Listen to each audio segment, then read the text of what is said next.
അങ്ങനെ പതിവ് പോലെ എൻ്റെ മുടിയിൽ എന്ത് കുത്തമ്പിനാർന്ന് പണിയെന്നാണ് ആലോചിച്ചുകൊണ്ടിരിക്കുന്നത്. ഒരു ലോഡ് എണ്ണ വെച്ച് കുളിച്ചത് കൊണ്ട് പ്രത്യേകിച്ചൊന്നും നമുക്ക് ഹെയർ സ്റ്റൈൽ ചെയ്യാൻ പറ്റില്ല. അതുകൊണ്ട് ഒതുക്കി പിന്നി കെട്ടിയിട്ടുണ്ട് കേട്ടോ.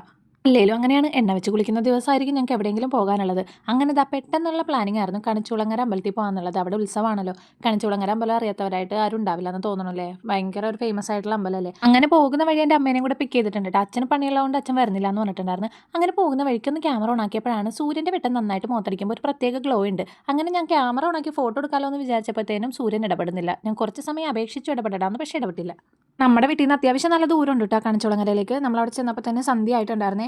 അവിടെ 1.5 കിലോമീറ്റർ മുന്നേ തന്നെ വണ്ടിയൊക്കെ ബ്ലോക്ക് ചെയ്യുന്നുണ്ട്, അങ്ങോട്ട് വിടുന്നുണ്ടായിരുന്നില്ല. പിന്നെ അവിടെ നിന്ന് ഞങ്ങൾ നടന്നാണ് പോയത്. നടന്നൊരു പരുവായിട്ടാണ്. പിന്നെ ഈ വീട് അറിയാവുന്നവരൊന്ന് കമൻറ്റ് ചെയ്യുക. ഇതാരുടെ വീടാണെന്ന് കമൻറ്റ് ചെയ്യുന്നവർക്ക് ഒരു പ്രത്യേക സമ്മാനം ഉണ്ടായിരിക്കും കേട്ടോ. എന്തായാലും ആ ഭാഗത്തുള്ളവർക്കൊക്കെ അറിയാൻ പറ്റും ഇതാരുടെ വീടാണെന്ന്. അറിയാത്തവർക്ക് ഞാനൊരു ക്ലൂ തരാം. മഞ്ഞക്കൊടിയൊക്കെ ഗേറ്റിൽ വെച്ചിട്ടുണ്ട് കേട്ടോ. മഞ്ഞക്കൊടിയുമായിട്ട് ഏറ്റവും കൂടുതൽ ബന്ധമുള്ള ഒരാളുടെ വീടാണ് കേട്ടോ അത്.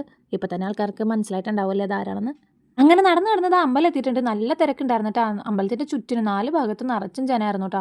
ഒരുപാട് ആൾക്കാർ അവിടെ ഇരിക്കുന്നുണ്ടായിരുന്നു. ചിക്കരയ്ക്ക് ഇരിക്കുന്ന പിള്ളേരൊക്കെ കണ്ടിട്ടുണ്ടായിരുന്നു കേട്ടോ. നമ്മൾ ഫേസ്ബുക്കിലൊക്കെ അത്യാവശ്യം നല്ല വൈറലായിട്ടുണ്ട്. കുറേ കുട്ടികൾ ഇങ്ങനെ ദേവിയുടെ രൂപം പോലെ ഇങ്ങനെ സാരി കൊടുത്ത് ഓർണമെൻറ്റ്സ് ഒക്കെ ഇട്ട് റെഡി ആക്കണം. അതിങ്ങനെ ചിക്കരയ്ക്ക് ഇരിക്കുന്ന പിള്ളേരാണ് കേട്ടോ. പിന്നെ അവിടെ ചെന്നപ്പോൾ വേറെ എന്തോ വഴിപാട് കണ്ടിട്ടുണ്ടായിരുന്നു കേട്ടോ. അതേ ഈ 2 രൂപങ്ങൾ ഇങ്ങനെ പിള്ളേരെ എടുത്തിട്ട് ഇങ്ങനെ അവിടെ എന്തോ നേർച്ച പൈസ ഇടുമ്പോഴത്തേനും പിള്ളേരെ കുറച്ച് നേരം എടുക്കും. ഇത് എന്തിൻ്റെ ഭാഗമായിട്ടാണ് ഈ വഴിപാടെന്ന് എനിക്കറിയില്ല കേട്ടോ. ഞങ്ങളവിടെ ചെന്നപ്പോൾ കണ്ടതാണ്. അത് കഴിഞ്ഞ് നമ്മൾ കുറേ നേരം അവിടെ ചുറ്റി നടന്ന് കണ്ടിട്ടുണ്ടായിരുന്നു കേട്ടോ.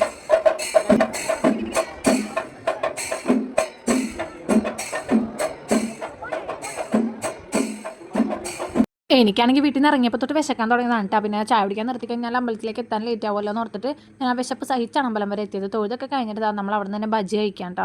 ഞാൻ ഈ മുളക് ബജ്ജി കോളിഫ്ലവർ ഒന്നും കഴിക്കാത്തത് കൊണ്ടിട്ട് കായ ബജ്ജി വെച്ച് അഡ്ജസ്റ്റ് ചെയ്തു. തൽക്കാലം ഒരു തടയിട്ടതാണ്.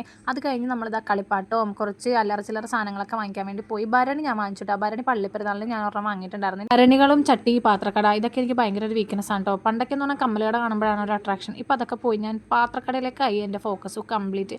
പിന്നെ അവിടെ ജെയിൻറ്റിവിയിലും കാര്യങ്ങളൊക്കെ ഉണ്ടായിരുന്നു കേട്ടോ. പിന്നെ കുറേ നേരം നമ്മളവിടെ വെടിക്കെട്ടൊക്കെ കണ്ടു നിന്നിട്ട് അത് കഴിഞ്ഞ് നമ്മൾ വീട്ടിലേക്ക് പോകുന്ന വഴിക്ക് അവിടെ ഫ്രഷ് ജ്യൂസ് കണ്ടപ്പോഴത്തേനും ഞാനൊരു വാട്ടർമെലനും ചേട്ടനൊരു പൈനാപ്പിളും അമ്മ ഒരു സാധാ സർബത്തും ആണ് കേട്ടോ പറഞ്ഞത്.